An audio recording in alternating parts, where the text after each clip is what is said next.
¿Estamos para empezar? Buenísimo. Ahora sí, entonces, hola a todos, bienvenidos. Soy Alejandro Abramovich, director del Club Hebraica. Es un placer para mí invitarlos y recibirlos a todos ustedes en esto que es Suma en Keilah, una propuesta de Tiene Hebraica para toda la Keilah, ya no de Lima, sino que una Keilah extendida a toda Latinoamérica, a toda la gente que tenga ganas de participar de estas charlas. Venimos desde hace meses, todos los miércoles a las 7 p.m. de Lima, ofreciendo espacios de diálogo con todas las personas y con temas muy variados, ¿no es cierto? Y hoy el tema tiene que ver con justamente un tema bien vinculado a nosotros, tiene que ver un poco con la discriminación, tiene que ver un poco con de qué manera podemos educar a nuestros hijos, podemos educarnos nosotros como individuos y nosotros como comunidades para ser tolerantes, para poder distinguir las diferentes etapas que tiene esto que llamamos la pirámide del odio. Y para eso vamos a contar con Sofía Cohen. Sofía es la encargada de las relaciones internacionales del Museo Interactivo Judío de Chile.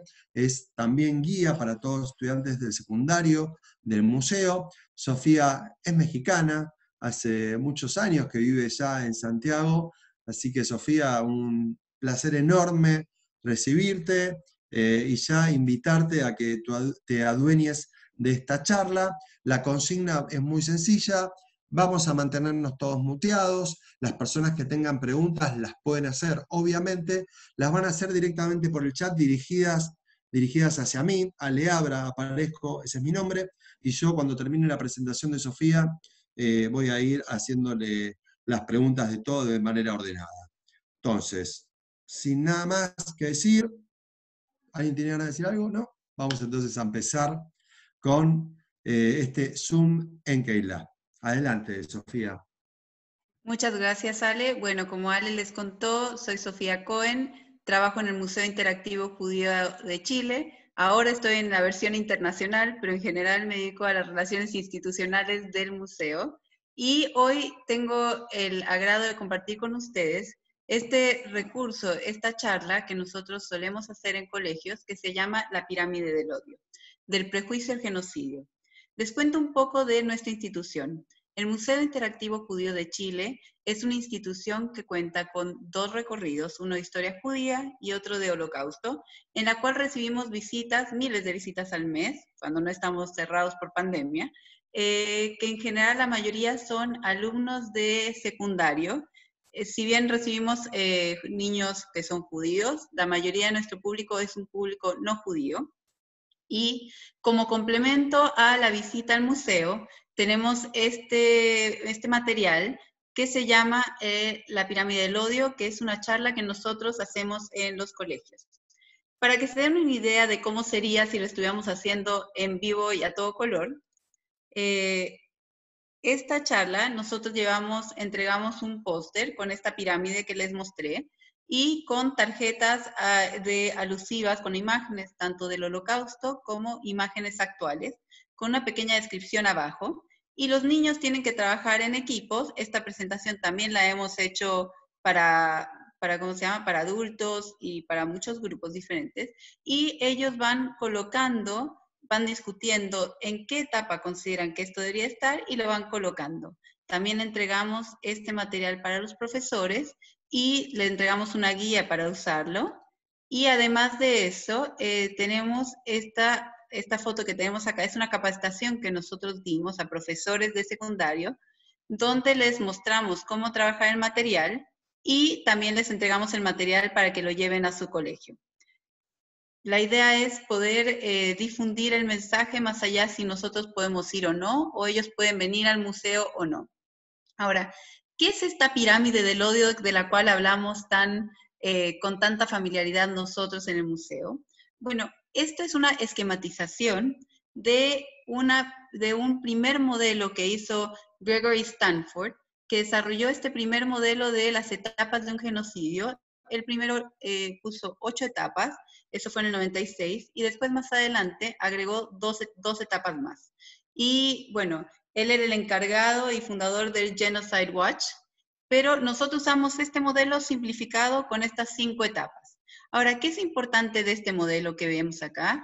Es la idea de enseñar esta pirámide y trabajar esta pirámide es reconocer cuándo estamos en cada una de estas etapas y también aprender lo que Elie Wiesel nos dice en esta frase que podemos ver acá arriba, que dice, lo contrario al amor no es el odio, sino la indiferencia, y lo contrario de la vida no es la muerte, sino la indiferencia entre la vida y la muerte. Hay algo importante que tenemos que hablar también del tema de la indiferencia. Bueno, esto es como digo, es como estos pósters que le entregamos y también las tarjetas. Ahora, ¿qué son estas etapas de la pirámide del odio? Bueno, esto parte con los estereotipos, después los prejuicios, discriminación, violencia y genocidio, y esto es cómo va escalando. Ahora, estas etapas no son mesetas cerradas, sino que son permeables. Hay veces que hay un poco de una y un poco de otra, no es una meseta cerrada. Ahora, ¿qué es cada una de ellas? Los estereotipos son las aceptaciones de generalizaciones, no de tener chistes que denigran, usar chivos expiatorios, ese tipo de cosas. El prejuicio son ya ocupar sobrenombres, la segregación, ridiculización. Ya en discriminación este ya no suena más claro el término, que es ya cuando uno actúa y es cuando uno decide no darle un trabajo a alguien, no arrendarle algo, o sea, ya es más activo. Y después vamos a la violencia, que ya puede ser una violencia verbal o física, y que nos puede llevar, si lo en el extremo, nos puede llevar al genocidio. Ahora, para que queden más claras estas etapas, porque las primeras pueden ser confusas, es la primera, lo pienso, la segunda, lo digo, la tercera, lo actúo, y ya de ahí me paso digamos, ya de la actuación paso a diferentes grados de violencia, partiendo por discriminación, violencia y genocidio. Por poner un ejemplo muy, muy básico y muy burdo, tenemos, por ejemplo, un chiste. En Latinoamérica estamos llenos de chistes de gallegos. La mayoría de nosotros nunca ha visto un gallego, no conoce un gallego, no tiene idea, no es que tenemos una comunidad gallega en nuestros países. Sin embargo, cuando yo les digo que les voy a contar un chiste gallegos, todos asumimos un estereotipo de alguien que es torpe, porque si yo no tengo ese estereotipo, el chiste no funciona. Ahora, ¿cómo funcionaría esta pirámide con respecto a este chiste? El estereotipo sería yo me río de ese chiste y no lo detengo. El prejuicio, yo hago estos chistes, yo invento estos chistes y los cuento libremente. La discriminación sería si un día nos decimos, ¿sabes qué? Yo no le voy a dar trabajo a los gallegos porque ellos son tontos. Sigamos este estereotipo. Y la violencia sería, peguémosle a los gallegos porque son tontos. Y el genocidio sería, eliminemos a los gallegos porque son tontos. Entonces, esa es como la escalada, que como les dije, no es una escalada ni tan obvia ni tan lineal. Ahora, ¿cómo funciona todo esto? Partamos por esta imagen. Si yo les doy un segundo a ustedes, o unos cuantos segundos, y les digo, por favor miren esta fotografía e identifiquen quién es el payaso, quién es la feminista, quién es el nerd, quién es el popular, ustedes automáticamente, aunque no lo quieran, su cerebro es capaz de empezar a ponerle atributos a cada uno de estos. Ahora, la idea no es que se sientan mal y piensen, oh, soy un prejuicioso o estoy lleno de estereotipos, pero lo que tenemos que saber es que nuestro cerebro hace esto como un método de acortar los procesos, o sea, es un sistema de defensa que tiene nuestro cerebro para poder responder a los impulsos externos.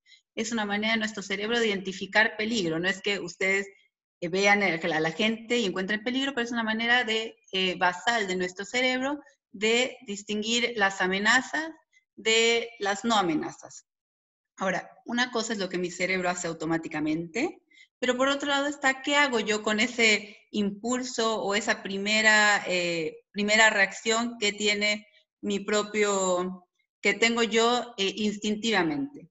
Bueno, si estuviéramos haciendo esta pirámide, yo les diría que esto es un estereotipo, porque para poder identificar quién es cada una de estas personas, tendríamos que hacer uso de estos estereotipos que tenemos nosotros mismos.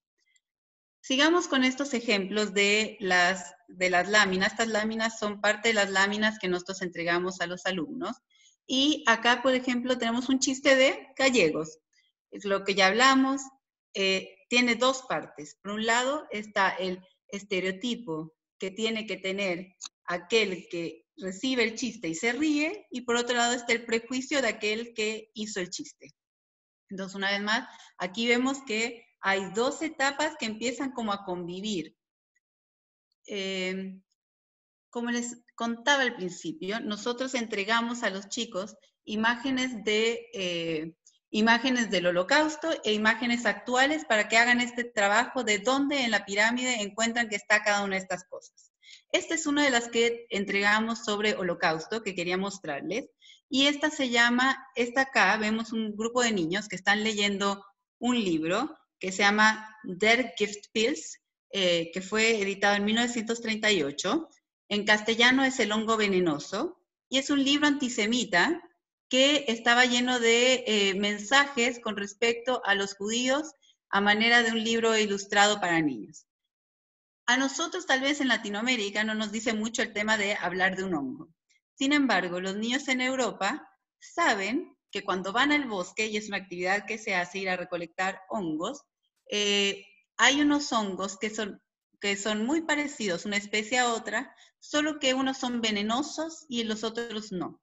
Entonces los niños saben distinguir, a veces hay niños que ni siquiera los dejan tocar este tipo de hongos para evitar que se puedan equivocar, que hay hongos que son muy parecidos a otros, pero que son venenosos. ¿Y cuál es la imagen que quieren transmitir acá? Es tal como en el bosque tú puedes encontrar hongos que algunos son venenosos y se parecen mucho a los que no lo son, los judíos se parecen a las personas, parecen personas, pero son malos y no te deberías de acercar a ellos. Acá uno podría de una vez, o sea, así de principio uno puede decir, esto es discriminación. Pero en verdad de ningún lado le dicen a los niños, odian a los judíos, odienlos. No hay esa claridad. Sin embargo, se ocupan prejuicios y estereotipos para que los niños empiecen a identificar y hacerlo el otro, a otrificar a los judíos. Esto es parte de algo que uno siempre se pregunta, por ejemplo, ¿por qué Alemania, que fue un país tan culto y tan civilizado en la Europa tan progresista, pasó a hacer la barbarie que fue el Holocausto? Bueno, parte de ello es porque hubo un proceso, hay un trabajo que va en ir alimentando a la sociedad de estos prejuicios y de estos estereotipos, para así después ir avanzando a las siguientes etapas. Esta de acá es una imagen que es parte de una revista que se editaba en la Alemania nazi, que se llama Neues Volk, que es Nuevo Pueblo, y es un afiche que aparecía dentro de esta revista. Y miren lo que decía esta revista. Esta publicidad decía, se lee así, se lo voy a leer tal cual, como decía ahí, traducido obviamente. 60.000 marcos es lo que le cuesta a la comunidad el mantener durante su vida a esta persona que sufre de defectos hereditarios. Alemán, ese es también tu dinero. ¿Qué nos están diciendo acá? Una vez más, no te están diciendo mátenlos, no te están diciendo nada, aunque sabemos que después hubo un acto de eutanasia, que así lo llamaron, porque no fue un acto de eutanasia, en el cual el gobierno nazi ejecutó a gente que tenía algún tipo de discapacidad o de algún tipo de necesidad especial. Ellos lo llamaron un acto de eutanasia. Pero acá en ningún momento dicen, matémoslo, no sirve para la sociedad, no dicen un mensaje claro. Sin embargo, lo dejan ahí. Esta persona tiene un defecto hereditario, o sea, a la comunidad no le está ayudando. Pero, ¿y es tu dinero? Piénsalo, lo dejamos ahí. Otra vez en el subtexto ya sé lo que tratan de decir en esta propaganda. Esto obviamente hay un prejuicio y hay una discriminación, porque aquí ya están discriminando a la gente que tenía estas necesidades especiales, diciendo que no hay razón para mantenerlos. Ahora, si eso lo pensamos nosotros hoy, y es algo que nosotros hacemos en el museo, la idea del museo es aprender del Holocausto para poderlo aplicar al día de hoy. ¿Cómo hacemos que hoy seamos una mejor humanidad a partir de lo que aprendimos del Holocausto? Bueno, acá, por ejemplo, si yo les enseño esta gráfica, ustedes me van a decir, no puede ser, qué terrible, y aparte hablan de defectos hereditarios. O sea, para nosotros como sociedad vemos esto y ya es choqueante. Ya nos causa un problema ver esta imagen. Porque nosotros ya tenemos una Teletón, nosotros al revés, tratamos de incorporarlos a la sociedad, ayudarlos a que su incorporación sea más fácil. Es otra nuestra postura. Sin embargo, no sé si ha pasado en el Perú, pero pasa, por ejemplo, en las noticias en Chile, lo hemos visto, que por ejemplo dicen, al gobierno le cuesta 500,000 pesos mantener a un preso en la cárcel. El renglón seguido dicen, los niños que están bajo la tutoría del gobierno para reintegrarlos, cada niño cuesta 250,000 pesos. A uno no le dijeron nada otra vez, pero no es difícil que uno empiece a hacer una matemática odiosa de, a ver, tenemos por un lado una persona que es indeseable en la sociedad y no sabemos si la podemos reinsertar, pero por otro lado tenemos niños que sí los podemos recuperar y es 2 por 1. Ahí cuidado. Cuando empezamos a ponerle precio a la vida humana, ahí ya hay una alerta que nos debe de saltar. Nuestros valores judeocristianos nos dicen el valor de la vida no es calculable. Y aquí ya es una primera de esas cosas que debería de prendernos un foquito rojo y decir, cuidado, algo anda mal. Esta es una foto que, aunque pareciera más vieja, en realidad es bastante más actual que el Holocausto. Esta foto fue tomada en un bus en Texas durante la época de la segregación. Y aquí vemos un bus donde vemos que los pasajeros afroamericanos están sentados en la parte trasera y las personas blancas están sentadas adelante. Esto es una imagen que sabemos que era frecuente, que se veía mucho en los estados del sur, principalmente en los años 50 en Estados Unidos, y que conocemos el caso de Rosa Parks, que se negó a sentarse así y se convirtió en un emblema para la lucha de los derechos afroamericanos. Sin embargo, una cosa que es muy interesante de esta fotografía es que esta fotografía fue tomada después de que la Corte Suprema de Justicia de Estados Unidos había declarado que la segregación en los buses era ilegal y que no podía seguir no podía seguir pasando. Pero la cultura y la sociedad tardan en cambiar. No porque aparezca la ley dejamos de hacer las cosas. Por ejemplo, hace poco en Chile salió una ley que uno no puede manejar más allá de 40 kilómetros por hora. Ok, pero cuesta trabajo, uno tiene que estar como pendiente de no pasarse de la velocidad. No es que de un día para otro la ley apareció y todos empezamos a manejar más lento. O apareció una ley de sellos de la comida donde ponen qué alimentos son altos en azúcar, altos en grasa, altos en sal. Pero eso no quiere decir que automáticamente en Chile se come mejor. Es un proceso, las leyes marcan un marco, pero es la sociedad la que tiene que ir cambiando. Y aquí un poco ya vamos vislumbrando cuál es la idea de lo que queremos transmitir. Si bien, aquí, bueno, obviamente esta es discriminación, si bien las leyes marcan la cancha, es la sociedad y los individuos los que tienen que cambiar para que esto llegue a nuestras vidas. Acá trajimos un caso peruano que lo tenemos en nuestro recurso educativo, así que para que sepan que están presentes. Este comercial es una reproducción de un comercial que encontramos, un anuncio de trabajo que lo encontramos en el diario El Comercial del año 2013, en el cual se busca recepcionista, hasta ahí todo bien, de buena presencia, ok, ya empezamos a pensar qué es lo que está pasando acá, pero después podemos ver que dice que con tez clara, con una edad específica, con una estatura mínima, y que resida en Lima Central. O sea, ya vamos segregando y sacando de la posibilidad de tomar este trabajo a mucha gente. y empezamos a discriminar, no solo por apariencia, por edad, y además también por dónde reside. O sea, no se le vaya a ocurrir ser alguien que resida en la periferia. Quiero decirles que esto hoy, tanto en Chile como en Perú, está vetado. Esto ya por ley no puede existir, no existen estos anuncios, tiene que ser en pocos casos, según lo que me contaron en el Perú, se puede pedir, por ejemplo, que sea una persona, que sea mujer. Si tiene que ser un trabajo muy, muy específico que justifique que sea mujer o que sea hombre, porque si no tiene que quedar abierto a la persona que tenga la mayor capacidad para hacer ese trabajo. Eso ya está reglamentado y también está reglamentado el hecho de que, por ejemplo, en los currículum vitae ya no es necesario poner la fotografía, cosa que antes era impensable mandar un currículum sin una fotografía.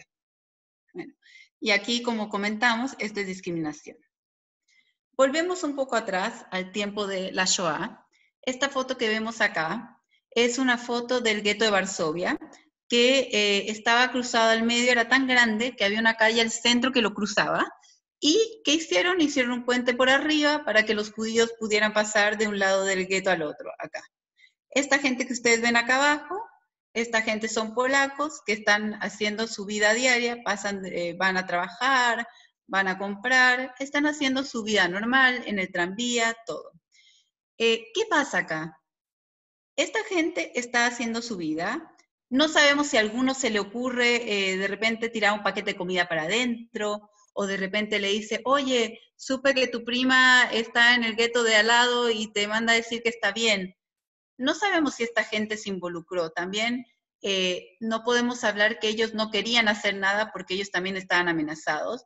Pero pensemos hoy que, ¿ustedes creen que en nuestras ciudades habría un muro de este tamaño, así tan prístino, y sin que alguien le hubiera escrito, no sé, libertad a los presos políticos, abajo el gobierno?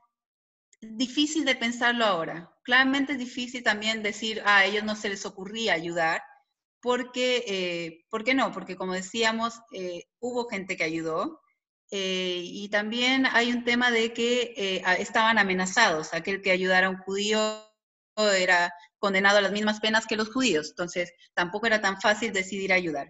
Pero lo que sí podemos ver acá es que no sé si tanto que es una indiferencia, pero al final uno se empieza a acostumbrar a ver estas cosas.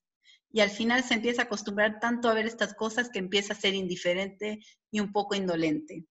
O sea, yo no creo que ellos hayan sido indolentes o indiferentes porque no tenían, digamos, no tenían la posibilidad de tener compasión, pero uno al final se va acostumbrando.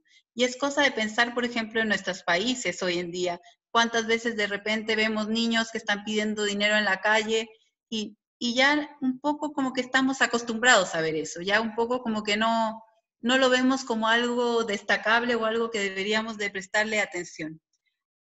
Hay un tema con la indiferencia que habló Wiesel, que ese es lo más peligroso a lo que podemos llegar como sociedad. Bueno, y aquí obviamente tenemos una discriminación, están discriminando a los judíos, y una violencia porque estaban encerrados y hacinados en el gueto.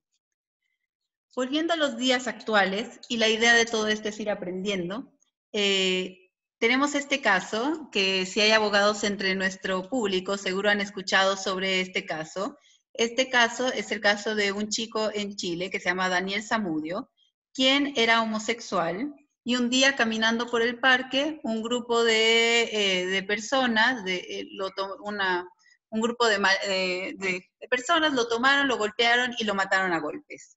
A partir de su muerte, se aceleró un proyecto de ley que ya existía, la ley de antidiscriminación, y se conoce hoy en día como la ley Zamudio, es la ley 20.609, que se proclamó en el 2013, un año después de que falleció.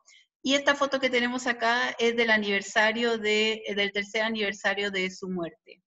Vemos también acá que las sociedades empiezan también, o sea, esto no es así como una vez que empezamos el camino del odio, no hay vuelta atrás. No, claramente como sociedad vamos marcando hasta dónde ya no toleramos esas cosas, hasta dónde como sociedad ponemos un límite. A veces es un cambio cultural, a veces son leyes, como en el caso de Daniel Zamudio, pero la sociedad va marcando límites y va volviendo atrás y como revirtiendo ese daño, y a veces ese daño tiene que ver con cambios culturales, cosas que antes para nosotros no eran un tema, digamos, no eran tema.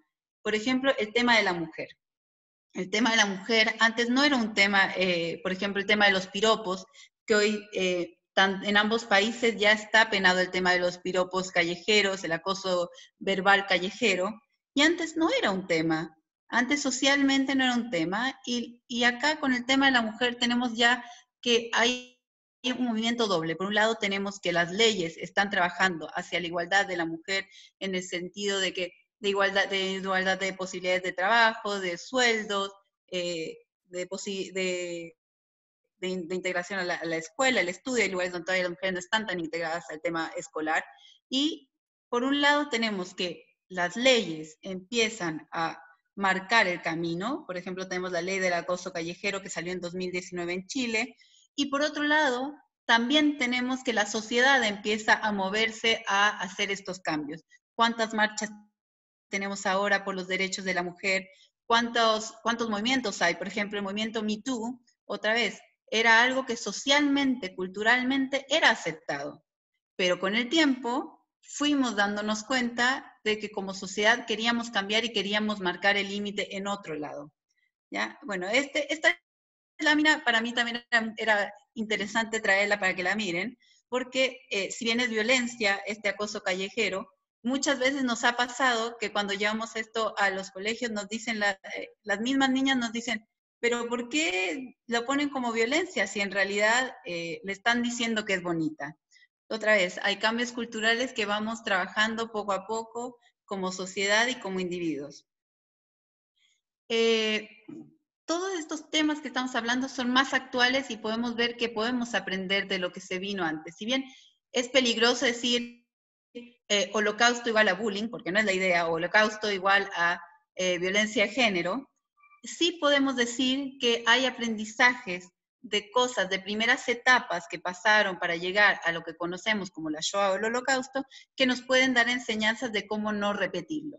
Aquí tenemos un caso de bullying, por ejemplo, que claramente puede entrar en la pirámide del odio, pero que hoy en día se ve agravado por todo esto, todas estas cámaras, el ciberbullying, la propagación de la difamación en redes sociales, el acoso en redes, o sea, hoy otra vez tenemos nuevos desafíos, pero que podemos aprender cosas del pasado y traerlas y actualizarlas.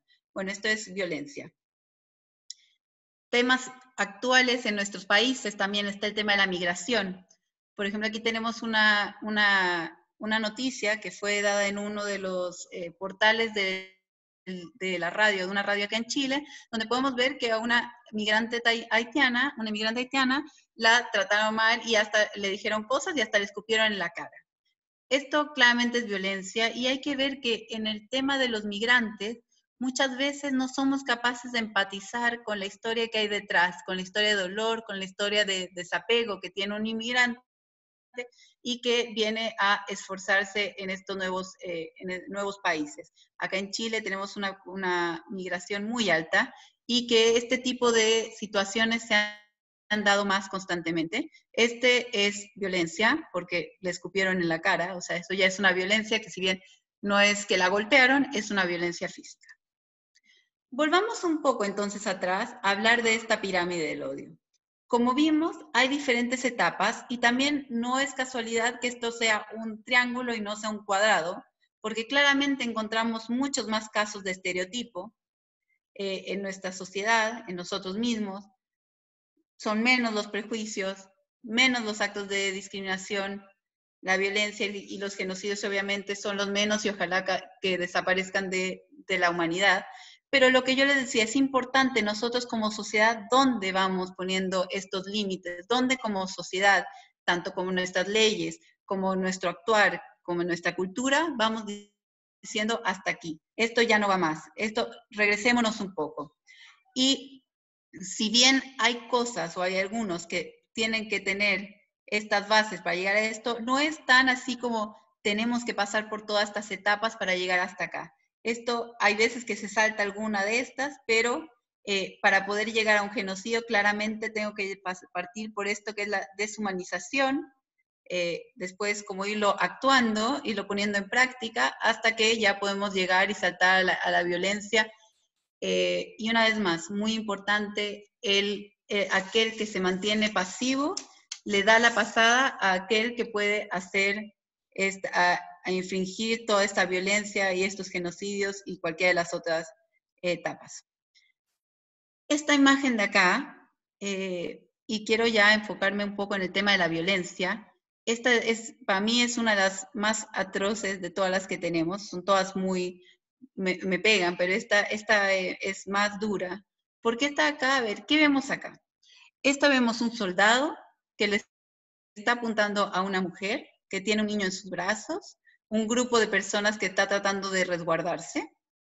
Esta es parte de las matanzas masivas que se hacían por los Eisengruppen. Y esta es una foto de Ucrania en el 42. Y si bien aquí ya les describí cuál es lo que está pasando, falta una persona en esta foto. La persona que nos falta es el fotógrafo. Aquí hay un fotógrafo. Ese fotógrafo, las fotos en ese entonces no eran fotos de 1, 2, 3, toma una foto, como hacemos nosotros con nuestro teléfono o con las cámaras profesionales. Aquí había que posar un poco. O sea, había un fotógrafo que le dijo, espérate, espérate, esta foto está muy buena, no te muevas, la voy a tomar, y la tomó. O sea, acá hay todo un sistema que permite esto. Pero por si fuera poco, nosotros tenemos hoy esta fotografía porque el soldado pretendía mandársela a su señora, a su esposa, y atrás había puesto como los datos, matando judíos en Ucrania en 1942, así como otro día más en la pega, en el trabajo, y la carta nunca llegó a la esposa porque la resistencia polaca la interceptó antes de que le pudiera llegar.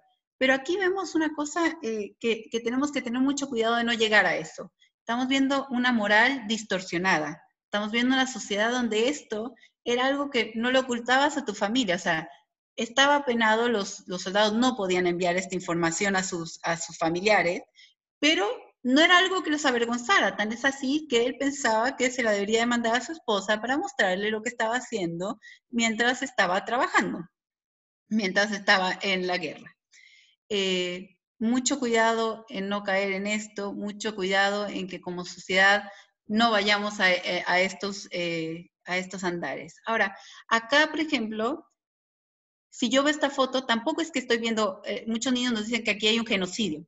Y en verdad no es un genocidio, porque acá lo que nosotros estamos viendo en la imagen es una persona matando a un grupo de personas, pero no es ni una matanza masiva, por lo que yo veo en la foto. Yo les dije qué es lo que está pasando, digamos, en contexto, pero no es un genocidio. Esto es violencia. Ahora, cuando la violencia escala, podemos llegar a los puntos más bajos de la humanidad, como lo fue el Holocausto, donde fueron asesinados 6 millones de judíos. Y como dice otra vez Elie Wiesel, no todas las víctimas eran judías, pero todos los judíos fueron víctimas. Y tenemos que nosotros, los judíos, y nosotros como humanidad en general, procurar que esto nunca más pase y ser capaces de ver las primeras etapas en nuestro comportamiento y en nuestra sociedad para no caer en lo mismo. Porque aunque aprendimos del Holocausto, no han dejado de pasar atrocidades. Hay genocidios que han seguido pasando. Esta foto de acá que tenemos es una foto de las víctimas de la masacre de Srebrenica, que fueron asesinadas unas 8.000 personas durante la guerra de los Balcanes. En 1995, ese fue el año de la matanza, donde se mataron a este número que les conté, a 8.000 personas bosnias musulmanas. Ahora, esto que vemos acá tiene mucho parecido, si queremos, en el tema de cuánta gente que se mató, gente que fue sistematizado, que fue burocrático, como lo fue el Holocausto. Sin embargo, hay una diferencia muy importante y por eso digo que algo se aprendió. Acá arriba vemos al expresidente yugoslavo, Milosevic, que está frente a la Corte del Tribunal Penal Internacional para la ex Yugoslavia, en La Haya, en el año 2001. O sea, ya tenían que, ya a partir de esto ya empezamos, ya tienen que ser, pagar y ser responsables de sus actos.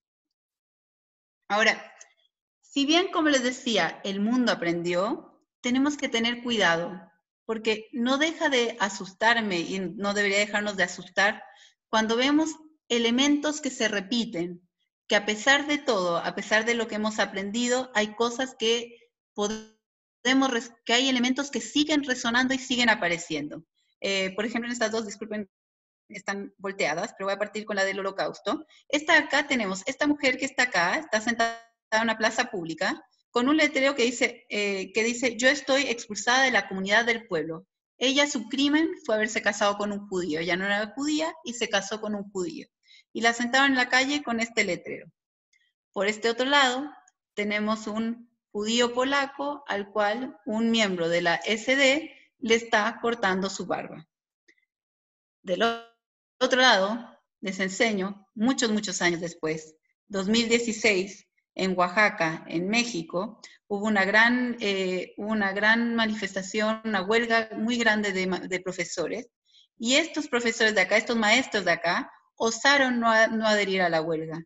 ¿Y qué fue lo que les pasó? Les colgaron estos carteles que dicen que ellos no adherían a la huelga y que eran unos traicioneros, y les cortaron el pelo en la calle.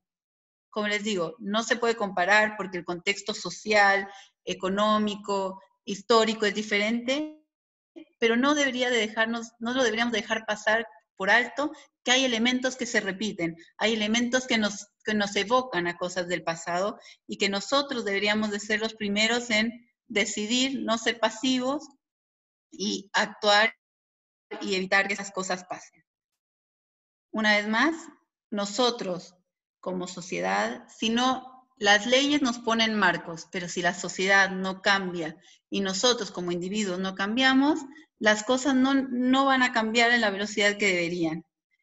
Por eso para nosotros es tan importante enseñar sobre esta pirámide, sobre cómo cosas que a veces parecen tan inocentes como un chiste, claramente que por contar un chiste uno no va a llegar a un genocidio, pero hay que tener cuidado de tratar de mantener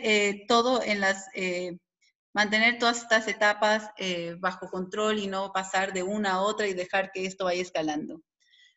Como les decía antes, cuando vamos a los colegios, esto lo vamos colocando, y aquí vamos a ir colocando las que vimos, los estereotipos, que hablamos que si bien nosotros no podemos controlar lo que nuestro cerebro piensa, sí podemos controlar lo que actuamos sobre esos pensamientos. Los prejuicios, cuando nosotros ya empezamos a ser activos y empezamos a contar o actuar empezamos nosotros a ser los que verbalizan y empiezan a usar esta narrativa prejuiciosa. Aquí tenemos este libro del otro lado, lo mismo, esta narrativa, esta propaganda, que ya pasa de de los prejuicios, ya empieza a irse hacia la discriminación. La discriminación que no solo se da porque las leyes lo dicen, pero también porque hay una cultura que la acepta y hay una sociedad que la apoya. Pero también hay una sociedad que puede decir, no, ya no estamos de acuerdo con esto y vamos para atrás y cambiemos esto y vamos a mejorar. Una sociedad que hay violencias que todavía no las encuentra tan terribles, o grupos que todavía no lo encuentran tan terrible, pero que tenemos que trabajarlo y empezar a ver que en el otro hay un humano y que uno tiene que empatizar y que tiene que evitar a toda costa la violencia de cualquier tipo, porque pueden llegar a pasar lo que pasó con Zamudio, y que si bien la sociedad generalmente crea leyes, los gobiernos, para regularizarnos, si nosotros como sociedad, como individuos, no nos regularizamos, podemos llegar a lugares donde no queremos.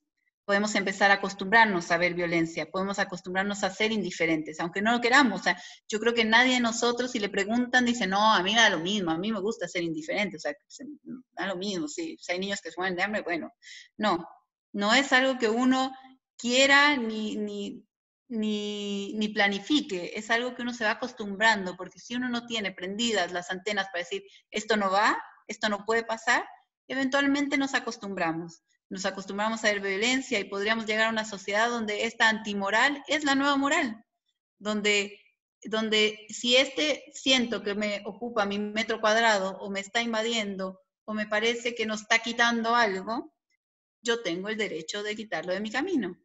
Y eso es el peligro que tenemos, es poder llegar a un lugar donde no queremos, a un lugar muy bajo de la humanidad, como fue el genocidio de 6 millones de judíos durante la Shoah, el Holocausto. Como también lo fue lo que pasó en Bosnia. Esta foto la traje para que reflexionemos un poco. Esta foto es en Alemania. Estos chicos que están acá es antes de la guerra, están afuera de la tienda de bicicletas de uno de estos niños, de reparación de bicicletas de uno de estos niños. En este grupo de niños hay un niño que es judío. De entre todos esos hay un niño que es judío. El resto son alemanes, eran amigos.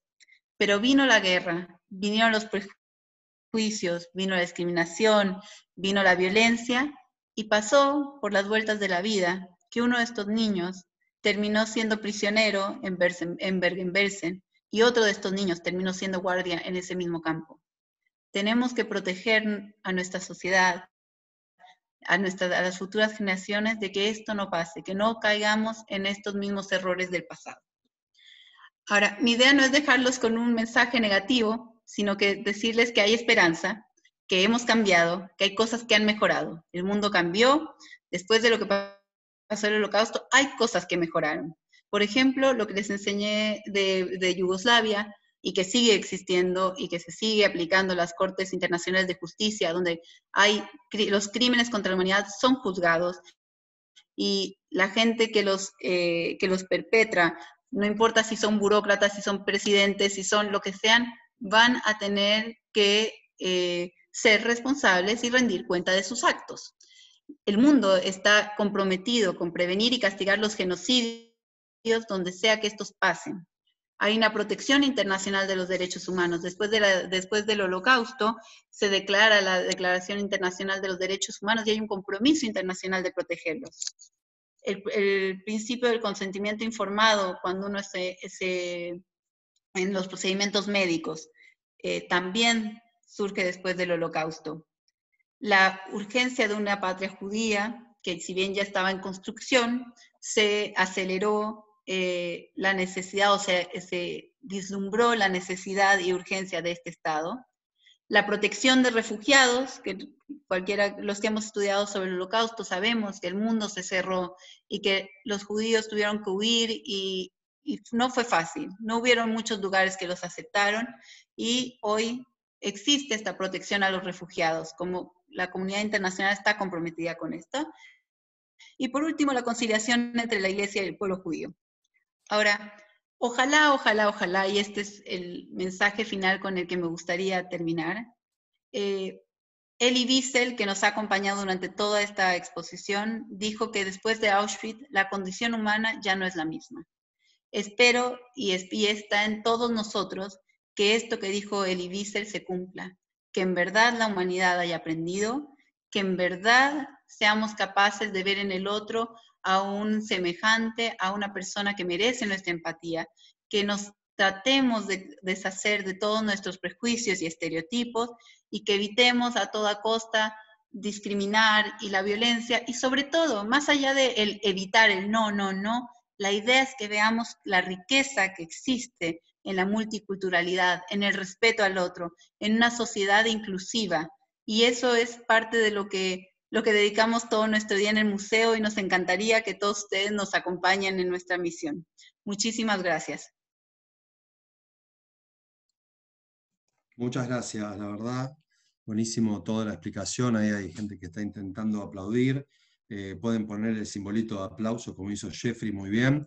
Gracias, Dalia, también. Bueno, primero que nada, hay preguntas que las voy a ir organizando un poquito para hacértelas. También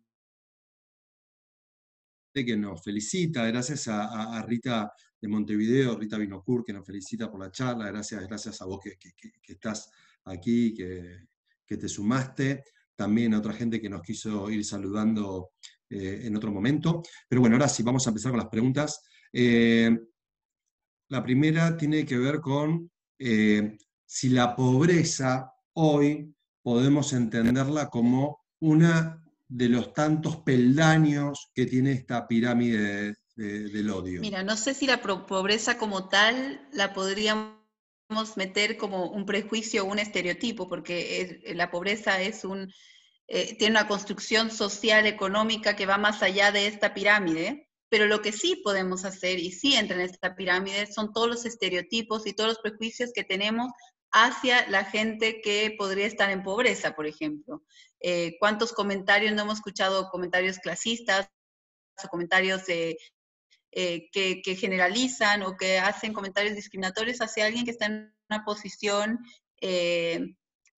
económica más desfavorecida.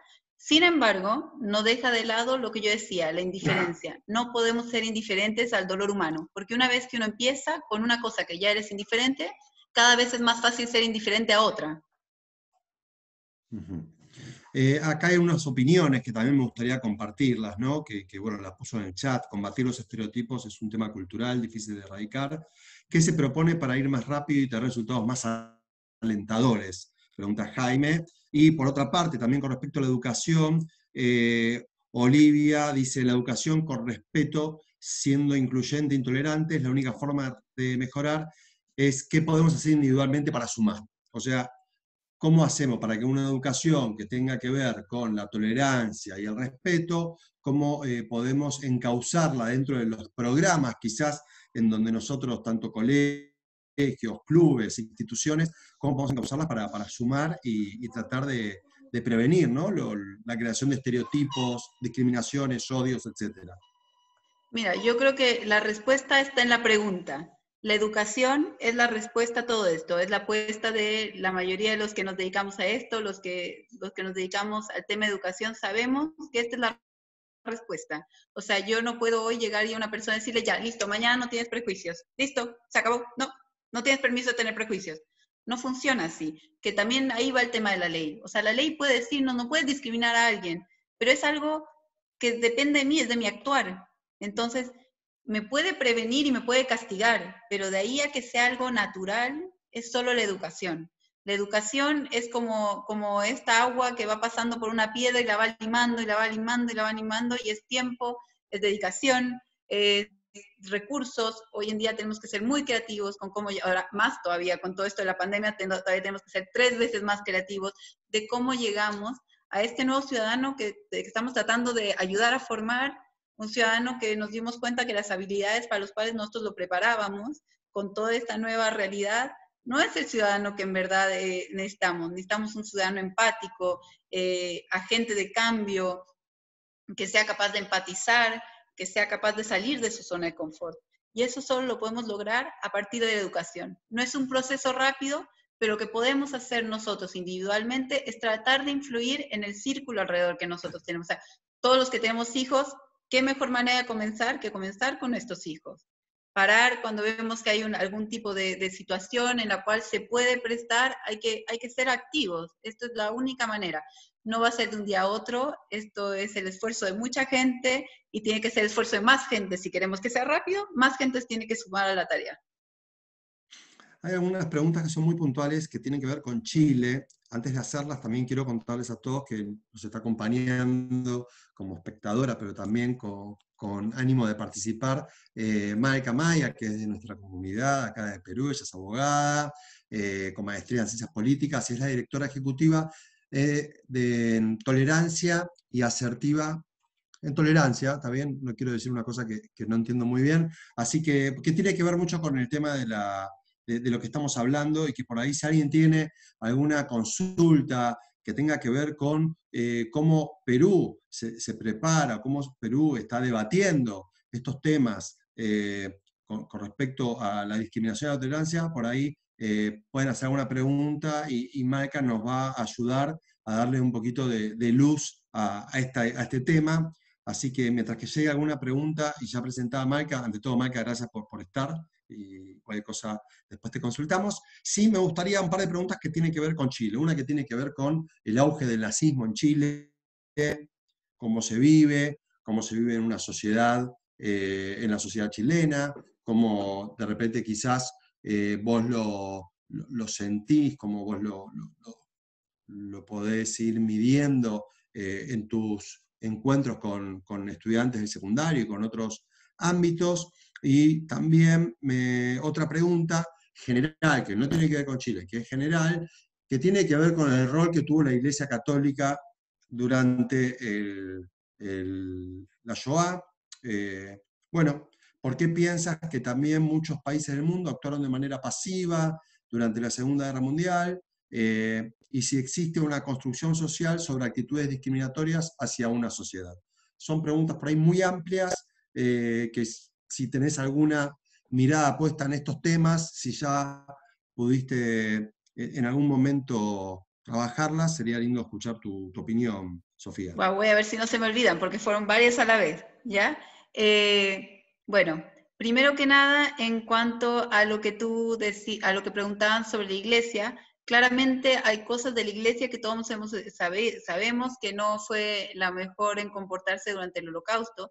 Sin embargo, también tenemos muchos justos entre las naciones que fueron religiosos, que fueron monjas, que fueron monjes, que ayudaron a rescatar a judíos de la Shoah. Entonces, tenemos como por un lado actuares individuales y por otro lado actuares colectivos, pero en general esa sería como la respuesta con respecto a la iglesia. Con respecto a, déjame acuerdo, antes de la de Chile quiero contestar la otra que era. Que tenía que ver con acá, o sea,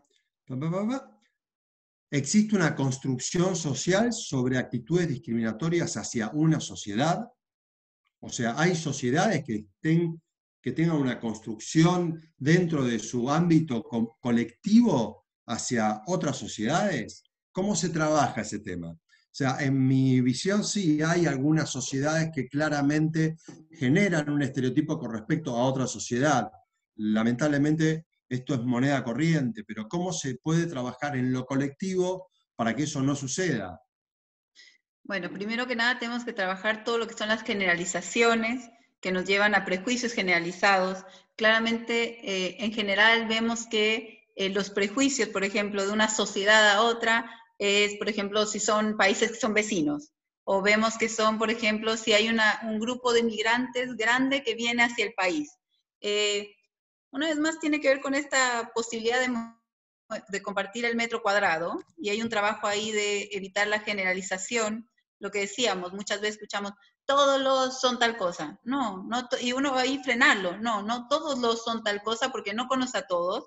Y es como cuando nos dicen a nosotros, tú no eres como los otros judíos. ¿Qué otro judío? ¿A quién conociste? ¿De qué me estás hablando? Es otra vez, es esta generalización que hay que atacar y tomarlo con cariño, con respeto, pero hay que tomarlo y hay que enfrentarla. O sea, no hay muchas opciones. En cuanto a lo que me preguntaban de Chile, quiero contarles que, bueno, desde hace unos años en Chile hay una ley que pasó toda la educación cívica, la pasó a lo que todos conocemos como civismo, educación cívica, no sé cómo se llame en el Perú, pero ese ramo se convirtió en una cosa que se llama formación ciudadana. Y el plan de formación ciudadana le da a los colegios la libertad de cómo ellos consideren que es la mejor manera enseñar ciudadanía a los alumnos. O sea, pueden hacer un concierto, pueden hacer una feria gastronómica, cultural, pueden invitarme a mí, pueden hacer lo que ellos quieran, ¿ok? Hay muchos colegios que nos han invitado y que hemos participado con ellos. Y de lo que preguntan, en realidad, yo no diría que la parte neonazi es como, o sea, existen en Chile, no vamos a decir que no, pero no es algo que nosotros veamos en nuestro día a día. Pero sí vemos una polarización en cuanto al tema palestino. O sea, siempre sí tenemos esa como barrera de entrada. Hay una barrera de entrada con el tema del tema palestino, de cómo nosotros, cómo podemos hablar de esto si están los pobres palestinos. Y eso también se debe a que en Chile tenemos la diáspora más grande de palestinos del mundo. O sea, fuera de Palestina, aquí es donde viven más palestinos en el mundo. Entonces, eso también hace que eso sea mucho más, la sociedad sea mucho más sensible a eso, porque eso es algo que se ve. O sea, la gente obviamente dice que es Palestina. Los neonazis no dicen que son nazis, no andan diciéndole a todo el mundo, ole, mira, yo que soy nazi. No, pero lo otro es algo que tenemos que, ¿cómo se llama?, trabajarlo más. Tenemos que trabajar un poco Asbará mientras hacemos este trabajo de educación cívica. Bueno, Sofía, te siguen llegando felicitaciones y saludos de mucha gente, desde Miami incluso, que nos están escuchando. Gracias a todos. Me gustaría, acá tengo una pregunta para Malca. ¿Está bien, Malca? Te vamos a dar micrófono. ¿Nos estás escuchando? Sí, te escucho. Bien, perfecto. Hola, Malca, gracias ante todo, ¿sí? Con gusto. Acá la pregunta es si existe alguna ley antidiscriminatoria en el Perú y desde cuándo. Sí, mira, en Perú, a partir del año 2000, se dio una ley que incorporó en el Código Penal el artículo 323. El artículo 323 del Código Penal sanciona con 2 a 3 años de pena privativa de libertad a la persona que excluye, distingue, hace diferencia y vulnera los derechos de igualdad de las personas. Entonces acá, obviamente acá la discriminación puede ser racial, religiosa, socioeconómica, cultural, de género, discapacidad, condición migratoria, y últimamente se modificó la ley hace 2 años que incorporó también el factor genético, la afiliación y el tema de género. Pero sí, sí existe en Perú una ley discriminatoria, antidiscriminación, desde el año 2000. El tema de la violencia de género y de la diferencia, ¿no?, y la discriminación de género es algo que está como muy sobre la mesa en Perú, ¿no es cierto, Malca? Es algo que, o sea, las denuncias de abuso son como un tema de moneda corriente en el país. Lamentablemente sí. Por eso se dio la ley de feminicidio, que no es otra cosa que homicidio, pero contra las mujeres.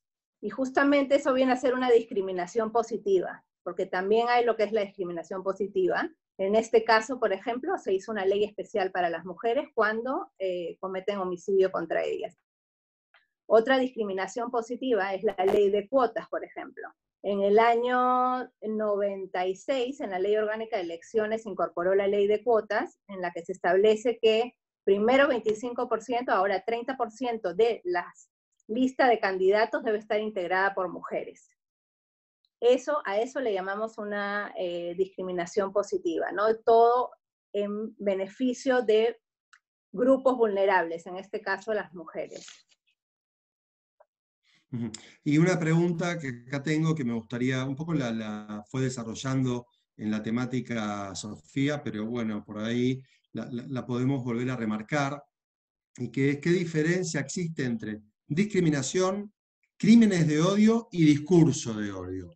Un poco lo fuimos abordando en la charla, pero por ahí como una frase o algo como para llevarnos también esa respuesta y tenerla bien fresca, ya sea Sofía o Malca, quien quiera responder. Si querés, Malca, comenzar con la respuesta. No quiero entrar a términos legales, sino quiero dejarlos con la idea bien clara. Bueno, para empezar, el discurso de odio no está tipificado ni en el Perú ni en ningún país de Latinoamérica como delito, más sí en más de 20 países de Europa. El discurso de odio lo que intenta es incitar un odio contra un grupo racial, religioso, étnico determinado, o sea, contra un grupo vulnerable. Pero ¿cuál es la peligrosidad del discurso de odio? De que uno puede atraer masas, puede atraer seguidores, porque ahora el discurso no solamente es verbal, lo puedes hacer por medios de redes sociales, medios de comunicación, por escrito, y eso es lo que genera y moviliza a las masas a atentar contra la vida de determinados grupos vulnerables, pero no solamente contra la vida de las personas, sino también contra su propiedad. Ahora, el crimen de odio es un delito común cometido por un agente que la diferencia es que el móvil es la intolerancia. Es decir, el agresor busca a su víctima con una idea preconcebida de intolerancia, ya sea racial, religiosa, de género, etc. Mientras que la discriminación en realidad es cuando cualquier persona busca excluir a alguien, restringirle un derecho o hacer distinción entre, por ejemplo, un hombre y una mujer, o un judío con un cristiano, o ricos con pobres. O sea, hace una distinción y lo excluye porque cree que no tiene los mismos derechos que el otro. Ahora, la discriminación y los crímenes de odio sí están tipificados en la legislación nacional. En Perú están tipificados. Lo que no está tipificado todavía es el discurso de odio, que es lo que más aflora hoy en día también a nivel mundial, ¿no? Y lo podemos ver en redes. Hay muchos ataques antisemitas, antisionistas. Es un primer paso, ¿no es cierto? También, me imagino. Es un comienzo. Sí, exactamente. Es un comienzo a lo que puede venir, que es más o menos lo que sucedió con lo del Holocausto, ¿no? Que se veía venir desde el año 33 en Alemania, pero que nadie le prestó atención y nadie lo previno, ¿no? Sofi, ¿querías agregar algo? Sí, agregando lo que dice Malca, en Chile se está trabajando, o se estaba trabajando antes de todo esto, en lo que se llamaba la incitación al odio, o sea, una ley contra la incitación al odio que tiene que ver con estos discursos de odio, donde yo invito a otros también, o sea, no solo lo digo, sino que aparte invito a otros a que se sumen en mi campaña discriminatoria. Pero el problema que hay en cualquier lado que tenemos esta ley, lo hablábamos al principio con Malca, es que son poco aplicables estas leyes. O sea, en verdad es poco probable que alguien persiga una de estas causas. Por eso, y parezco disco rayado, pero quiero como comentárselo, es que la educación por ahora es nuestra arma, porque aun cuando le pongan una sanción a alguien, o sea, igual hay gente que lo va a hacer, si no educamos, esto va a seguir pasando. Y con el tema de la ley antidiscriminatoria, la ley Zamudio en Chile, en general es un agravante a otro crimen. O sea, si alguien comete un homicidio por causa de algún tipo de discriminación, es un agravante, pero no es que ahí Marca les puede explicar un poco más, pero es un agravante al homicidio.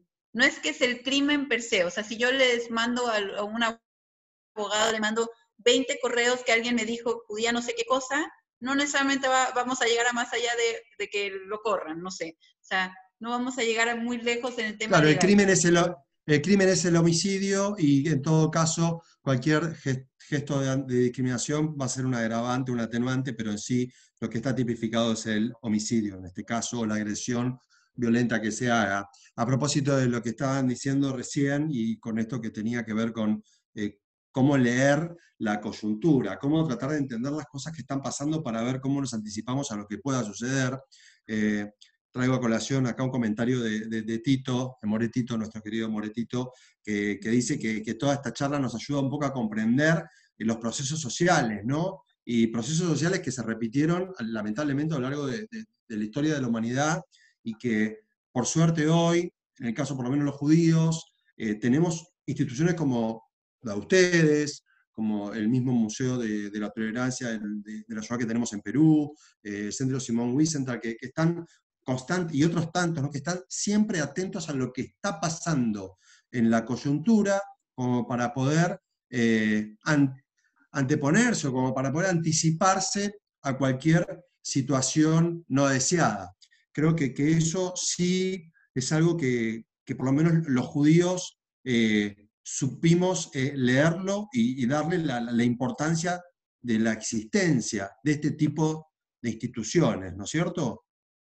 Claro, pero la idea es que vaya más allá de nosotros primero. O sea, claro, nosotros tenemos siempre como nos ponemos doble cerrojo por razones evidentes, pero la idea es que no tengamos que tener una federación o un anti-defamation league para los haitianos y otra para la gente de color y no para otra. O sea, la idea es que como sociedad podamos ir llegando. Y nosotros como judíos tenemos, y por lo menos en el museo lo vemos como esta responsabilidad. Si nosotros ya fuimos víctimas de todo esto, necesitamos que que aprendamos, que como humanidad aprendamos de esto. Que no sea como, a veces nos pasa a los judíos que como que la Shoah es nuestra, como nos ha pasado a veces en charlas, como que la Shoah es nuestra, o sea, no es para andarla compartiendo. Y nosotros en el museo creemos totalmente al revés.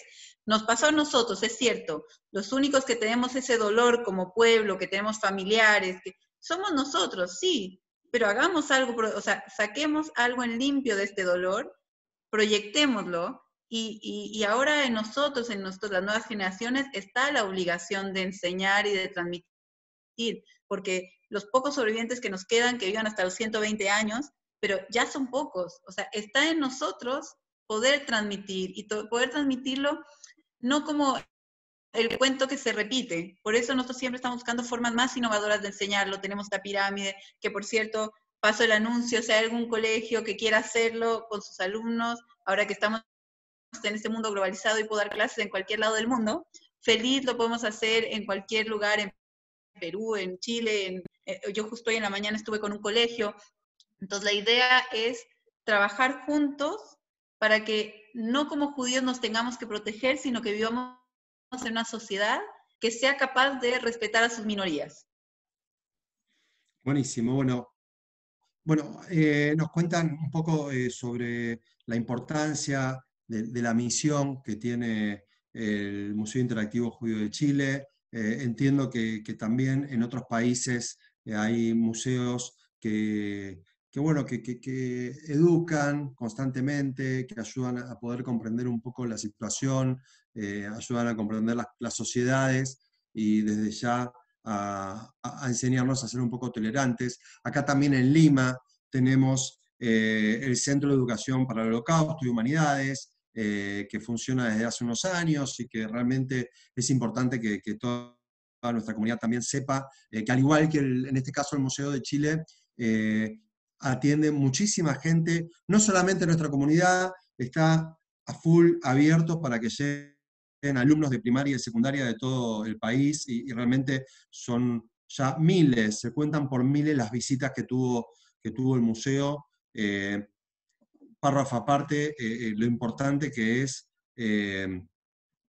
mantener la memoria de los sobrevivientes que todavía tenemos, que importante que es escucharlos siempre, 1, 2, 10, 50 veces, porque realmente de ellos es de quien tenemos un legado histórico y de memoria que obviamente algún día ellos no van a estar, pero de todas maneras su memoria va a estar por siempre, así que qué importante es tenerlos, e insisto, qué importante es que haya este tipo de instituciones que sí, comparto con vos, Sofía, el holocausto es nuestro, la Shoah es nuestra, pero de todas maneras es algo que tiene que ser una enseñanza para la humanidad entera, y creo que es importante este mensaje, ¿no? De que lo que nos pasa a nosotros como colectivo judío le pasó a la humanidad toda, y eso es algo que no podemos perdernos de vista.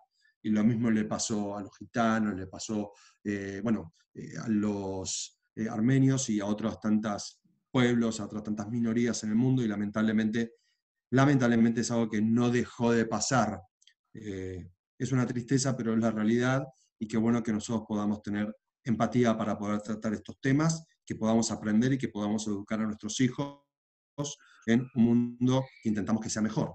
Así que, bueno, Malca, muchísimas gracias por tu participación. Ojalá que podamos escucharte, Malca, en toda una charla en Zoom en Keilah, podemos planificarla porque es re interesante lo que haces y el tema de cómo se maneja el tema de la tolerancia, la discriminación en Lima y en Perú. Creo que si te parece podemos arreglarlo para cualquier miércoles de estos. Dale, Que sí, genial. Ok, coordinamos. Gracias. Y Sofía, muchas gracias nuevamente. Un placer escucharte, que hayas compartido la presentación. Fue súper, súper rica. Así que muchísimas gracias. Muchas gracias, Ale. Muchas gracias, Dafna, por invitarme. Malca, muchas gracias por apoyarme en la parte legal. Y muchas gracias a todos por acompañarnos. Que estén muy bien. Bárbaro. Gracias a todos. No se vayan. Vamos a contar un poquito, vamos a vender lo que está por venir en estos días desde Hebraica, desde nuestra Keilah. Vamos a contarles, este viernes vamos a estar completando nuestro ciclo de charlas, de reflexión con los adultos en Argentina en la tercera edad, en otros países la edad dorada, en otros lugares son simplemente los más grandes de todos los jóvenes, pero vamos a estar cerrando nuestro ciclo de 4 charlas, en este ciclo de conversación y reflexión. Vamos a hacer un ejercicio de Mindfulness, esto es Conciencia Plena y Aceptación, con Cristian Arpa. Esto es horario de Perú, 12 del mediodía. Es un grupo realmente muy lindo de gente que participa y que comparte un montón de experiencias y un montón de saberes, así que les recomiendo a todas las personas que tengan ganas. Bueno, alguien quiere entrar a las 8:15, parece que tenía mal el horario, por mí que entre. Así que todas las personas 60 plus que tengan ganas de compartir este espacio de los viernes al mediodía, bienvenidos. Y esto va a ser un poco más, esto es para todos, pero esto que viene ahora es un poco más sencillo para la gente de Lima, es que los invitamos al teatro, sí, este día sábado a las 9:30 de la noche de Lima. Vamos a estar vamos a compartir una obra de teatro online por Zoom. Es una obra que presenta el complejo La Plaza, se llama La Junta, si no me equivoco. Es una obra junta extraordinaria, es una que tiene que ver mucho con lo que está pasando, que tiene que ver mucho con cómo vivimos esta situación de cuarentena. Realmente la obra es encantadora, vale la pena verla. Quienes todavía no compraron su ticket, que su entrada le permite conectarse a una pantalla, que lo hagan, vale 25 soles. Es un poquito complicado para gente de afuera porque tienen que hacer transferencia al exterior, pero si tienen a un amigo de Lima que quiera prestarle sus 25 soles, vale la pena. 9:30 de la noche acá de Perú el próximo sábado. Simplemente al que le interese, no podemos compartir en este momento el link para anotarse, pero pueden escribirnos, mandarnos un mail a esta dirección que dejó Mela acá, actividades@hebraicaperú.org. Le mandan un mail a Mela y le dicen: quiero ver la obra este sábado a las 9:30 de la noche, y va a ser un placer volver a encontrarnos en otro espacio. Ahora sí, simplemente nos vamos a volver a encontrar en Zoom, que era el próximo miércoles a las 7 de la noche de Perú. Gracias a todos, amigos del continente, desde Miami, hay de Chile, hay de ¿dónde más? De Argentina, de Uruguay, que nos estuvo contando un montón. Rita, las cosas que hacen. Gracias, Rita, que me puso el dedito, excelente. Gracias a todos. Dafne, muchísimas gracias, porque la verdad, mérito absoluto de la AJP de esta hermosa charla que tuvimos hoy. Maika, otra vez gracias, y Sofía, el gracias más especial porque fuiste la que nos dio la charla. Gracias a todos por estar. Hasta la semana que viene. Chao. Chao, gracias. Muchas gracias.